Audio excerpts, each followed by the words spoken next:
Bonjour, ici Marine du blog marinecats.com. Aujourd'hui, on va voir le truc contre-intuitif qui diminue votre estime. Car certaines choses dans la vie peuvent paraître globalement positives, mais dans certaines conditions impactent négativement votre estime personnelle. Et c'est le cas de l'espoir quand il est pervers. Je vous explique. L'estime de soi, c'est super important. C'est à quel point on se sent valable. Et je vous renvoie vers une vidéo que j'ai faite à ce sujet au niveau de l'estime et de son importance. L'estime, il faut bien comprendre que ça fluctue. Et il y a un facteur qui influe notamment sur notre estime personnelle, ce sont nos réalisations, c'est-à-dire ce que l'on accomplit, ce que l'on crée, ce que l'on fait, etc. Et par exemple, vous vous doutez bien, vous l'avez peut-être réalisé vous-même, que si on a tendance à tout rater ou presque, ou à tout réussir ou presque, ben ça va pas avoir le même impact sur notre estime. Et ce qu'il faut bien comprendre, c'est que nos réalisations, c'est pas juste les grandes choses, c'est aussi les petites choses du quotidien. Et ça impacte beaucoup, ça agit, ça influe sur notre estime. Tout ce que nous entreprenons peut influer sur notre estime. Mais le truc, c'est que tout ce que nous ne faisons pas peut aussi influer sur notre estime. Et le problème, c'est quand on n'agit pas alors qu'au fond de nous, on sait très bien que des actions existent, même si elles sont minimes. Et pourquoi on n'agit pas? Parce que ça nous embête, qu'on n'a pas envie de le faire, qu'on a peur, qu'on ne sait pas comment faire parce qu'on l'a jamais fait avant. Et peut-être qu'on veut que ce soit parfait, etc.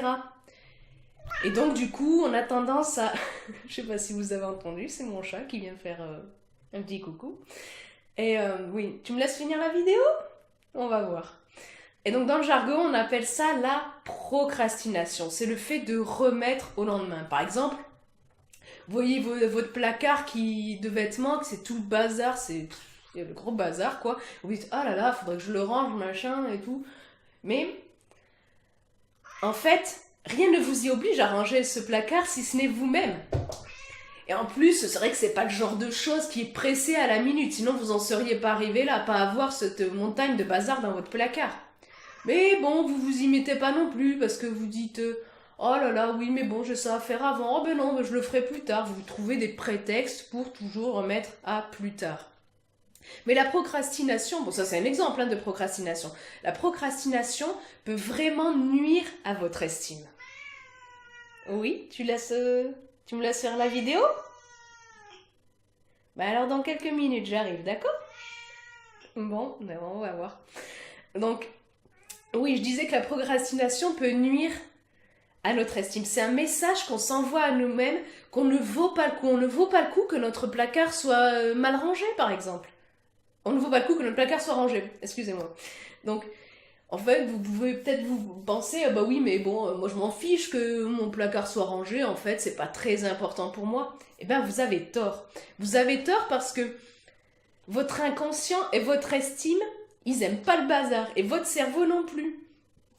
Il y a qu'à voir, par exemple, si jamais vous avez vu que c'était le bazar quelque part, je sais pas, peu importe, et puis qu'après c'est rangé, ça apporte un soulagement de l'esprit, quoi. En fait, c'est comme si vous aviez tout le temps une décharge comme ça devant les yeux au lieu d'avoir un beau jardin. Bah bon, alors attention, c'est pas parce qu'on remet quelque chose à plus tard qu'on procrastine forcément. Je veux dire, mettons que vous êtes dit, vous êtes engagé, vous dites là, bon, écoute, je range mon placard et tout, mon placard à vêtements, puis hop, vous recevez un coup de fil, on vous dit, ah ben votre enfant, il est à l'hôpital et tout. Bon, ben là, vous laissez tout tomber, puis vous allez voir votre gosse, quoi. Vous allez pas vous dire, ah ben non, je me suis engagé à ranger le placard, c'est pas de la procrastination à ce moment-là, vous voyez, bon, c'est un exemple un peu, voilà, comme ça, mais vous voyez ce que je veux dire. Mais, donc, peut-être qu'on n'agit pas outre ces cas-là, donc de non-procrastination du coup, peut-être qu'on n'agit pas pour les raisons évoquées plutôt, c'est-à-dire qu'on ne sait pas comment faire, on ne sait pas par quoi commencer. Alors on se dit, bon mais il n'y a rien à y faire, il y a qu'à espérer, hein. Comme si ça allait se ranger tout seul, placard, ou je sais pas ce que vous attendez, bon voilà, des choses, des fois on se dit, bah il n'y a qu'à espérer, hein. Croisons les doigts. Et en fait, l'espoir, c'est le fait d'attendre que nos actions portent nos fruits, ou que l'on attend que ça se fasse tout seul. Mais l'espoir, en fait, globalement, ça recèle une part d'impuissance, une part de doute. C'est un manque de contrôle dans la réalisation effective d'un truc. Et l'espoir, quand il est pervers, il peut diminuer notre estime. Parce qu'on ne fait qu'espérer, sans agir.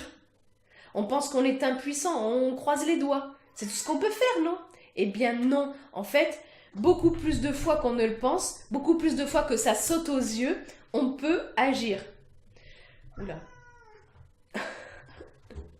Oui, mais je vais arriver. Est-ce qu'on va arriver à finir cette vidéo? On ne sait pas. Ouais, on va voir. Les gens seront contents de t'entendre, je pense. Hein? Oui. Bon, faut espérer qu'ils entendent ce que je dis. Bon. Qu'est-ce que je disais? Oui.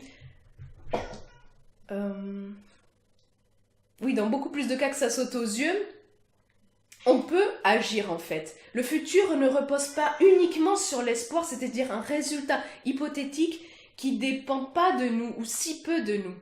Déjà, vous pouvez vous changer, vous, par votre attitude, vos actes, vos paroles, vos pensées. Vous pouvez agir au minimum sur ça la plupart du temps. Et vous avez plus de chances de réussite quand vous entamez une action, même si elle est toute petite, ou un petit changement, et que vous couplez ça avec l'espoir, plutôt que quand vous avez juste l'espoir tout seul. Parce que quand on a juste l'espoir, ça nous enchaîne au rêve. Par exemple, si vous prenez le cas du loto, mettons que vous dites « Ah, j'espère que telle ou telle personne de ma famille va gagner une grosse somme au loto, comme ça il me filera de l'argent, comme ça c'est bon, je serai bien tranquille et tout, je pourrai quitter mon travail que j'aime pas, machin et tout. » Mais vous faites rien, vous-même, vous jouez pas au loto, vous faites juste qu'espérer « Ah, pourvu qu'il gagne au loto et qu'il m'en donne et tout, de l'argent, voilà. » Mais ça c'est un type typique d'espoir pervers. L'espoir pervers, ça maintient dans l'inaction.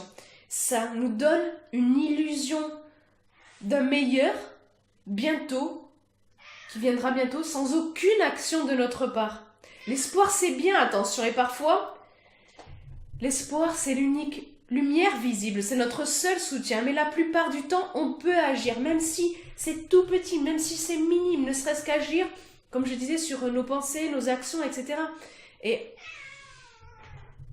le truc, c'est que si on n'agit pas, on s'envoie un message d'impuissance, qu'on ne vaut pas le coup de se pencher sur le truc que l'on veut. On ne vaut pas le coup d'agir un tout petit peu, de changer un petit peu quelque chose.